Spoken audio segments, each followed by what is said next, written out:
So why are you here?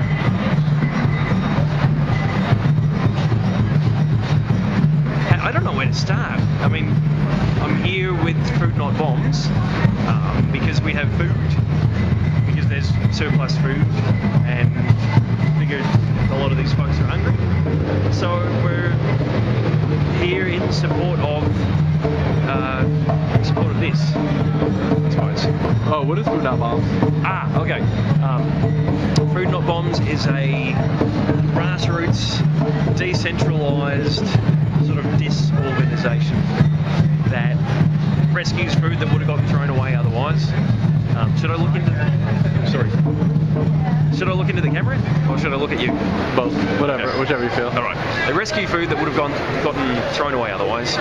They cook it and then they hand it out to people, normally to people who would have gone hungry otherwise.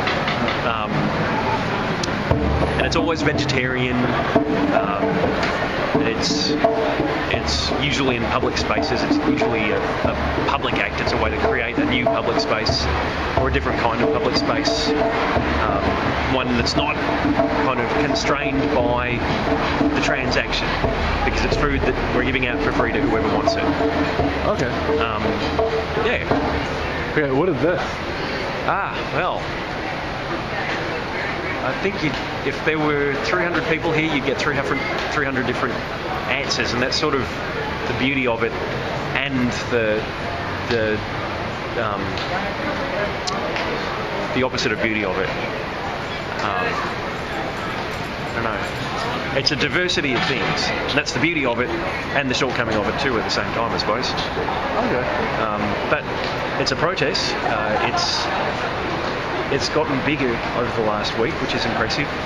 What I'm most impressed with, or most interested in about this, is that it's not against a specific policy, it's not against a specific war.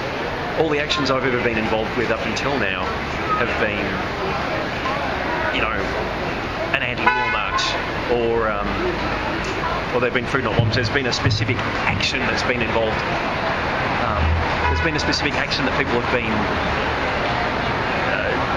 been united under, and this is just kind of a general sense of people having had enough and wanting to see some sort of change. I'm impressed by that. I think the Tea Party is the same kind of thing. There's this, on the left and the right, throughout America, there's this general kind of unrest, and people recognise that economically and socially and politically, they're not getting served by the systems that are in place. So they're saying change the systems. And then within that, there's 1,000,001 people out there. Well, there's probably about 300 or 400 right now, just from looking. On the news, they'll say it was like 60, of course, because they always underestimate it. They really do. It's ridiculously cliche how much they underestimate it, but it looks like about 300 or 400. I played shows for this many people, and they said it was 300 or 400.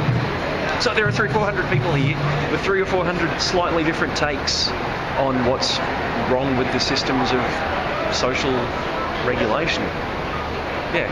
Okay. I talk a lot. I don't mind going on and on. Oh, what do you hope to get out of this? What do I hope to get out of it? That's a good question. One of my favourite quotes is from Angela Davis. She said,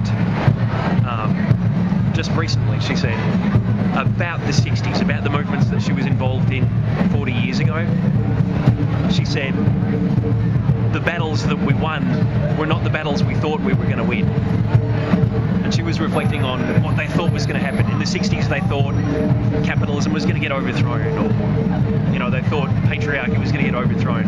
And it didn't happen. It didn't happen that way anyway. It turned out history was much more complex than that, and capitalism wasn't this one big block thing that you could just overthrow. And so they didn't get what they thought they wanted to in their youthful zeal. But they made a difference. And 40 years on, you can look back and see what sort of impact the 60s had. And it had a huge impact on shaping American culture in many ways for the better. So that's what I want to get out of it. I'm interested to see what happens.